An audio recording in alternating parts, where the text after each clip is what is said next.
দেখ আজকেই শেষ হয়ে যাবে ইন্ট্রোডাকশন চ্যাপ্টারে, কোম্পানি যে ইন্ট্রোডাকশন চ্যাপ্টার চলছিল আজকেই শেষ করে দিচ্ছি আমরা, ঠিক আছে? তো আমরা লাস্ট আরম্ভ করেছিলাম ক্লাসিফিকেশন অফ কোম্পানি, কোম্পানির ক্লাসিফিকেশন, ঠিক আছে? আমরা প্রথম অ্যাকচুয়ালি বিভিন্ন দিক থেকে কোম্পানি ক্লাসিফিকেশন করা যায়, ঠিক আছে? তো একটা ইনকর্পোরেশন বা রেজিস্ট্রেশনের দিক থেকে কোম্পানিকে কবে ভাগ করা যায় এটা পড়েছিলাম আগের ক্লাসে।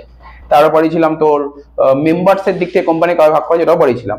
আজকে পড়াচ্ছি লাইবিলিটির দিক থেকে। লাইবিলিটি দেখ বেসিস অফ লাইবিলিটি বা বলতে বেসড অন লাইবিলিটি, লাইবিলিটির দিক থেকে কোম্পানি কবে ভাগ করে দেখ লেখা আছে। দেখ লাইবিলিটির দিক থেকে কোম্পানিকে আমরা দু ভাগে ভাগ করি, একটা আনলিমিটেড কোম্পানি আর একটা লিমিটেড কোম্পানি। আনলিমিটেড কোম্পানি নাম শুনেই বুঝতে পারছি যে যেখানে আনলিমিটেড লাইবিলিটি হচ্ছে আনলিমিটেড, কোনো লিমিটেশনই নেই, আনলিমিটেড লাইবিলিটি মানে লাইবিলিটি প্রচুর নিতে হবে।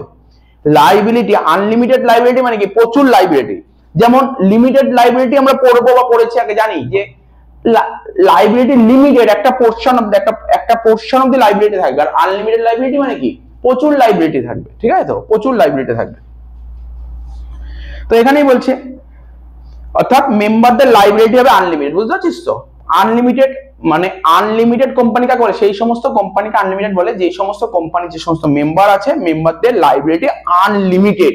আনলিমিটেড প্রয়োজন হলে কোম্পানি লসে রান করে ওই মেম্বারদের বাড়ি ঘর বেচে মানে পার্সোনাল অ্যাসেট বেচে কোম্পানির লাইবিলিটি মেটাতে হবে, এটা হচ্ছে আনলিমিটেড লাইবিলিটি। কিন্তু লিমিটেড লাইবিলিটির ক্ষেত্রে কোম্পানি যে মেম্বার থাকে মেম্বারদের বাড়িঘর বেচতে হয় না, বাড়িঘর বেচতে হয় না, এটাই শিখবো। তো তোকে এখান থেকে কি পড়তে হবে? আনলিমিটেড কোম্পানি কত নম্বর সেকশনে বলা আছে? Section 2 clause 92, section 2 clause section ভালো করে পড়তে হবে। এবার রইলাম লিমিটেড কোম্পানি। লিমিটেড কোম্পানি এবার দুটো পার্ট করে দিচ্ছি, একটা লিমিটেড বাই গ্যারান্টি আর লিমিটেড বাই শেয়ার, যেটা আমরা ফিচার্স অফ কোম্পানির মধ্যে দেখেছিলাম, কোম্পানি ফিচার্সে দেখেছিলাম, ঠিক আছে? যে কোম্পানির দায় তাদের শেয়ার দ্বারা সীমিত পড়েছিলাম তো। তাই বলছে লিমিটেড কোম্পানি কি বলছে দুটো part, limited by guarantee section 221 আর limited by share capital section 222। Section must important মানে মোস্ট ইম্পর্টেন্ট সেকশন। সেকশন পড়তে পরীক্ষা সেকশনই আসবে, সেকশন তোকে জানতে চাইবে। লিমিটেড বাই শেয়ারটা কি আছে দেখ, ঠিক আছে? তো লিমিটেড বাই শেয়ার আমি তোকে বলেইছি লিমিটেড বাই শেয়ার কি লেখা আছে। প্রথমে বল, আমি এইমাত্র বললাম লিমিটেড বাই শেয়ার কত নম্বর সেকশনে বলেছে বল? সেকশন কত নম্বরে বলা আছে? Section 2 clause 22। সেকশন 2 ক্লজ 22 তে লেখা আছে লিমিটেড বাই শেয়ার। কি লিখেছে? According to section 2 clause 22 the liability of the member. আচ্ছা বল লিমিটেড কোম্পানি মানে কি? লিমিটেড কোম্পানি মানে যে সমস্ত কোম্পানিতে মেম্বারদের লাইবিলিটি কি থাকবে? লিমিটেড থাকবে না আনলিমিটেড থাকবে? লিমিটেড লাইবিলিটি থাকবে। তাই লিখেছে the liability of the member of such a company, এই কোম্পানির মেম্বারদের লাইবিলিটি লিমিটেড, লিমিটেড বারবার বলছে লিমিটেড, কথাটা কি বলছে? Limited by face value of the shares held by them, অর্থাৎ একটা শেয়ার দ্বারাই সীমিত। সাপোজ ধর একজন শেয়ার হোল্ডার, ধর আমি ধর টাটা কোম্পানি যে কোনো একটা কোম্পানি আমি শেয়ার কিনেছি, ঠিক আছে? একটা কোম্পানির শেয়ার 10 টাকা, যদি আমার সেই কোম্পানি 10টা শেয়ার থাকে তাহলে 10 টাকা করে 10টা শেয়ার কত হলো? 100 টাকা। 100 টাকা তো দেখা গেল 100 টাকার মধ্যে আমি 80 টাকা দিয়েছি, কোম্পানি যদি লসে রান করে আমার থেকে 20 টাকা নিতে পারবে, এর চেয়ে বেশি টাকা নিতে পারবে না। বুঝতে পারছিস কি বললাম? ভালো করে পড়, বোঝার চেষ্টা কর লাইনের মানে। The liability of the member of such a company limited by face value of the shares, মানে শেয়ারের যে ফেস ভ্যালু ওটাই লিমিটেড থাকে, হেল্ড বাই দে, এর চেয়ে বেশি না।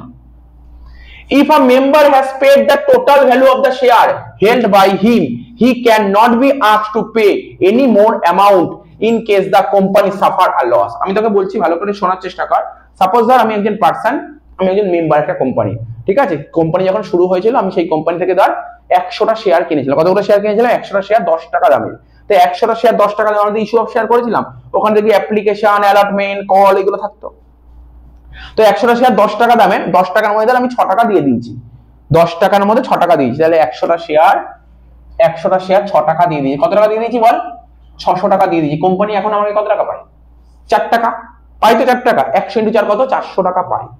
কোম্পানি আমার কাছে কত টাকা যেতে পারবে? কোম্পানি লসে রান করে তখন কোম্পানি আমাকে 400 টাকা যেতে পারবে।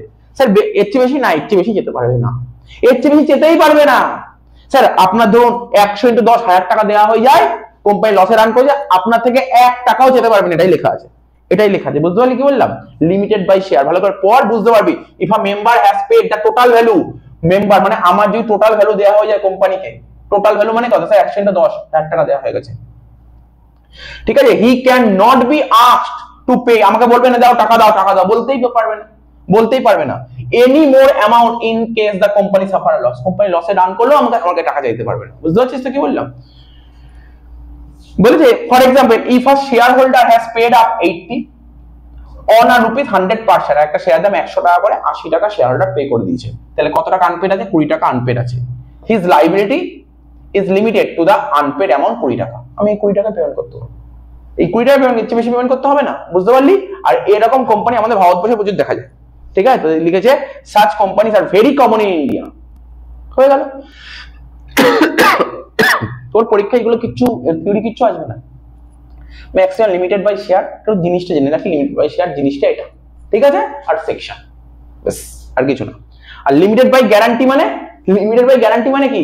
ধর আমি যেই কোম্পানির সঙ্গে ডিল করছি সেই কোম্পানি সত্যি লসে রান করে, যদি কোম্পানি লসে রান করে বা বলতে পারিস কোম্পানি যখন উইন্ডিং আপ মানে জানিস আমি বলেছি শোন, উইন্ডিং আপ মানে কোম্পানি বন্ধ হয়ে যাবে, কোম্পানি যখন বন্ধ হয়ে যায়, ঠিক আছে, আমি বলতে পারি ঠিক আছে এই কোম্পানির জন্য এই কোম্পানি বন্ধ হয়ে যাচ্ছে, কোম্পানি এত ক্ষতি হচ্ছে, কোম্পানি এত লস হচ্ছে, আমি 2 লাখ টাকা বা 5 লাখ টাকা দেবো, প্রথমেই বলে দেবো, এটাই লেখা আছে এখানে। দেখ আমি বলছি ফিক্সড একটা অ্যামাউন্ট দেবো, বলছে according to section 221 in this type of companies the liability of each member, মানে এই কোম্পানি যত মেম্বার আছে তাদের liability limited to such amount, কত ওখানে কি লিমিটেড ছিল? শেয়ার অফ দি লিমিটেড ছিল, আর এখানে সাচ অ্যামাউন্টটা লিমিটেড। ঠিক আছে, কারণ গ্যারান্টি দিচ্ছে এখানে, লিমিটেড কি হবে? গ্যারান্টি। ঠিক আছে, তো as the member may undertake to contribute in the event of its wound up, মানে উইন্ডিং আপ কে বাংলায় বলে অবসায়ন। কোম্পানি যখন উঠে যায়, কোম্পানি যখন বন্ধ হয়ে যায় না, তাহলে আমি ধর গ্যারান্টি দিয়েছি কোম্পানি যদি উঠে যায় আমি তাহলে কোম্পানিকে এত টাকা দেবো, এটাকে বলে লিমিটেড বাই গ্যারান্টি, আমি এত টাকা দেবো। such company may or may not be share capital company, আমি যেই কোম্পানির কথা বলছি সেই কোম্পানিতে শেয়ার ক্যাপিটাল থাকতেও পারে বা নাও থাকতে পারে। ঠিক আছে, তো if it is a share capital company its member are required to pay up the unpaid value, যদি শেয়ার ক্যাপিটাল কোম্পানি হয় তাহলে আমার যত আনপেড ভ্যালু আছে সেটা পে করবই, তার পাশাপাশি একটা ফিক্সড একটা অ্যামাউন্ট পে করব। বুঝতে পারলি? আনপেড তো পে করব, তার পাশাপাশি ফিক্সড একটা অ্যামাউন্ট পে করব, দেখ তাই লেখা আছে। ঠিক আছে, plus the amount which they have guaranteed to pay in the case of company being wound up, তাই এইটুক বলেছে। আর একটু লিখে নে, তোর এটা তো হলো সি, হলো D number point, based on liability or based on control. লেখ আমার সঙ্গে লেখ বেসড অন কন্ট্রোল। ঠিক আছে, এটা হয়ে গেল, আমি মুছে দিচ্ছি based on control.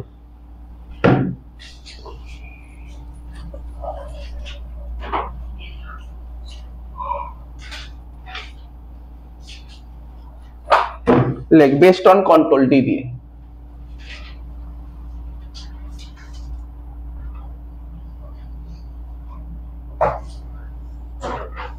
Based on control লিখেছিস? প্রথমে লেখ holding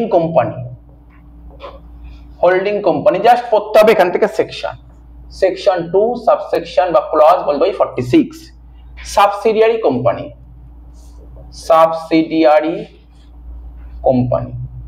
section 2 clause 87। Next associate company, লেখ অ্যাসোসিয়েট কোম্পানি সেকশন 2 ক্লজ 6। ঠিক আছে, next government company section 2 clause 45। ঠিক আছে, এই হলো। এবার লেখ গভর্নমেন্ট কোম্পানি কি, তোরা বিজনেস স্টাডিজে পড়েই এসেছিস গভর্নমেন্ট কোম্পানি কাকে বলে। ঠিক আছে, গভর্নমেন্টের হাতে যদি কত পার্সেন্ট শেয়ার থাকে, 50% এর বেশি, মানে 51% যদি শেয়ার থাকে, মোর দেন 51% শেয়ার থাকে, তখন হয়ে যাবে গভর্নমেন্ট কোম্পানি। লেখ মোর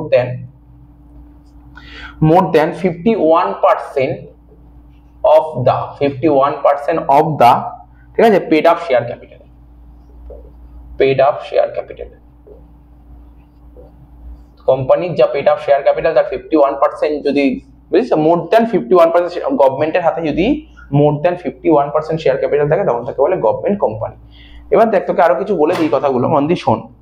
তাহলে কি বললাম বল, কন্ট্রোলের দিক থেকে কোম্পানিকে 4 ভাগে ভাগ করা যায়, তাই তো? 4টে তো, 4টে। প্রথমে বলছে holding company, section most important, holding company section 2 clause কত আছে বল? 46। Subsidiary company section 2 clause 87। Associate company section 2 clause 6। Government company section 2 clause 45 what is government company? Government company বলতে সেই কোম্পানিকে বোঝায় যেখানে কোম্পানি যত পেড আপ শেয়ার ক্যাপিটাল হবে তার 51% শেয়ার যদি গভর্নমেন্টের হয়ে থাকে তখন তাকে গভর্নমেন্ট কোম্পানি। হোল্ডিং কোম্পানি কাকে বলে? সেই কোম্পানিকে হোল্ডিং কোম্পানি বলে একটা কোম্পানি যখন আরেকটা কোম্পানির কন্ট্রোল নিয়ে নেয়। কত পার্সেন্ট কন্ট্রোল নিয়ে নেবে? বা বলতে পারি একটা কোম্পানি যখন আরেকটা কোম্পানি 51% শেয়ার কিনে নেয়, 51% মানে বলতে পারি 50% এর বেশি। যদি একটা কোম্পানি যখন আরেকটা কোম্পানি 50% বেশি শেয়ার পারচেজ করে ফেলে তখন তাকে বলা হয় হোল্ডিং কোম্পানি। যেই কোম্পানি শেয়ার কেনে তাকে বলা হয় সাবসিডি কোম্পানি। ঠিক আছে, তো এটা লেখা আছে এই কথাগুলো, জাস্ট তোকে পড়তে হবে। এছাড়াও আরো বেশ কিছু কোম্পানি আছে, সেই কোম্পানির নামগুলো একটু লিখে দিচ্ছি, এগুলো জাস্ট সেকশন গুলো তোকে জেনে রাখতে হবে। দেখ নেক্সট আদার কিছু কিছু কোম্পানি আছে জাস্ট পড়তে হবে। চ্যারিটেবল কোম্পানি, যে সমস্ত কোম্পানি চ্যারিটি করে, সেকশন 8। তারপরে dormant company, section 455। Inactive company, যেই কোম্পানি লাস্ট দুটো বছর ধরে কোনো অ্যাক্টিভই নেই, কোম্পানি কোনো কাজবাজ করছেন, তাকে বলে inactive company. Foreign company section 2 clause 42। Multinational company, জানিস এমএনসি কোম্পানি কোনগুলো এমএনসি কোম্পানি হয় আমরা জানি, ঠিক আছে। ফাইন্যান্স কোম্পানি, তারপরে আইটি কোম্পানি নাম শুনেছিস। লিস্টেড কোম্পানি, যারা শেয়ার মার্কেটে লিস্টিং আছে এরকম কোম্পানি, ঠিক আছে। তো section 2 clause 52। Producer company section 581A। আর সিক ইন্ডাস্ট্রিয়াল কোম্পানি। ব্যাস এই ছিল। এবার হচ্ছে ফার্স্ট চ্যাপ্টার কমপ্লিট হয়ে গেল। ফার্স্ট চ্যাপ্টার এবার থেকে এমসিকিউ করতে হবে, ঠিক আছে। তো তাহলে ফার্স্ট চ্যাপ্টার কমপ্লিট।